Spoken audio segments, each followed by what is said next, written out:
Hi friends, வாழ்க வளமுடன். நான் ஹீலர் சசிகலா. எல்லோரும் எப்படி இருக்கீங்க? நான் ரொம்ப நல்லா இருக்கேன். இறைவனின் அன்பும் ஆசீர்வாதமும் அனைத்து ஜீவன்களுக்கும் உரியதாகட்டும். நன்றி.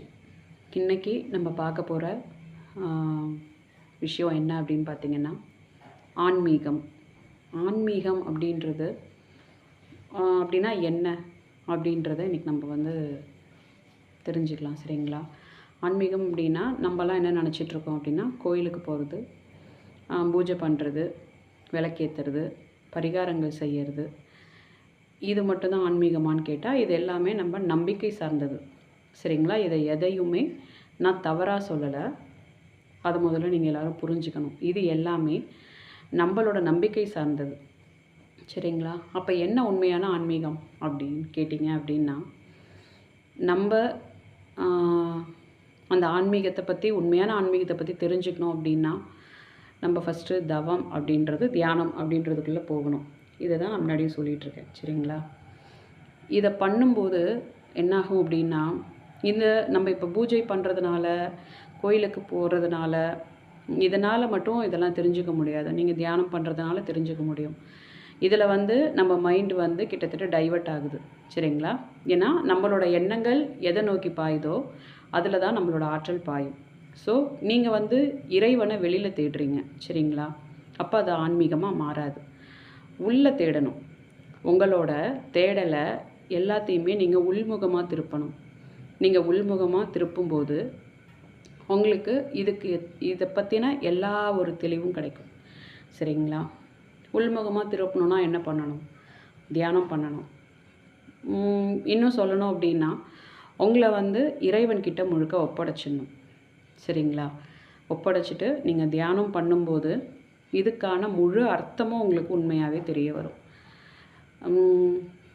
இதனால் என்னெல்லாம் உங்களுக்கு பயன் அப்படின்னு பார்த்தீங்கன்னா, நீங்கள் உள்முகமாக திரும்பும்போது நான் முன்னாடி சொல்லியிருந்தேன் இல்லையா, உடல், மனம், ஆன்மா, நம்ம சூழ்நிலைகள், இது எல்லாத்துலேயுமே மாற்றம் ஏற்படும்.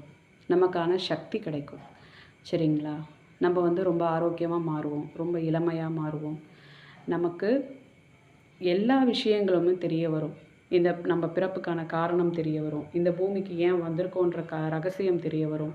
நம்ம இங்கே என்ன வேலையை பண்ண வந்திருக்கோம் அப்படின்ற விஷயம் புரிய வரும். இதெல்லாம் தான் ஆன்மீகம். சரிங்களா?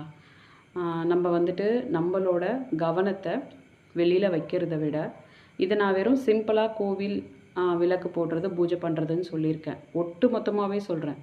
நம்மளோட கவனத்தை எந்த விஷயத்துலேயும் வெளியில் செலுத்துறது நமக்கு ஆற்றல் நஷ்டம்தான். சரிங்களா? நம்ம இங்கே பிரபஞ்சமே ஆற்றலால் தான் இயங்கிட்டுருக்காங்க. சரிங்களா? ஸோ அந்த ஆற்றலை நம்ம சேவ் பண்ணோம் அப்படின்னா நமக்கு தியானம் ரொம்ப முக்கியம். தியானம் பண்ணுறதுனால உங்களுக்கு உங்களோட மனசை உள்பக்கமாக திருப்ப முடியும், உள்முகமாக திருப்ப முடியும். நீங்கள் உள்முகமாக திரும்பும்போது உங்களால் இந்த உண்மைத்தன்மைகளை புரிஞ்சிக்க முடியும். சரிங்களா? இதுதான் உண்மையான ஆன்மீகம். இதில் நிறைய விஷயங்கள் இருக்குது. அது டெய்லி ஒவ்வொரு டாபிக் இது சம்மந்தமாகவே நான் பேசுகிறேன். சரிங்களா? இன்றைக்கி இதுதான். நீங்கள் உங்களோட கவனத்தை வெளியிலேருந்து உள்பக்கமாக திருப்புங்க. சரிங்களா? அது பக்தியாக இருக்கலாம், ஆன்மீகமாக இருக்கலாம், உங்களுக்கு பிடிக்காத எந்த விஷயங்களாக இருந்தாலும் சரி. சரிங்களா? பந்தங்களாக இருக்கலாம், பற்றுதலாக இருக்கலாம், எதுவாக இருந்தாலும் அதை நீங்கள் உள்பக்கம் திருப்பணும். இதோட அர்த்தத்தெல்லாம் நான் போக போக உங்களுக்கு புரிய வைக்கிறேன். சரிங்களா? இன்றைக்கி இதை பற்றி தான் நான் பேசணும் அப்படின்னு நினச்சேன். பேசியிருக்கேன். நன்றி. வாழ்க வளமுடன்.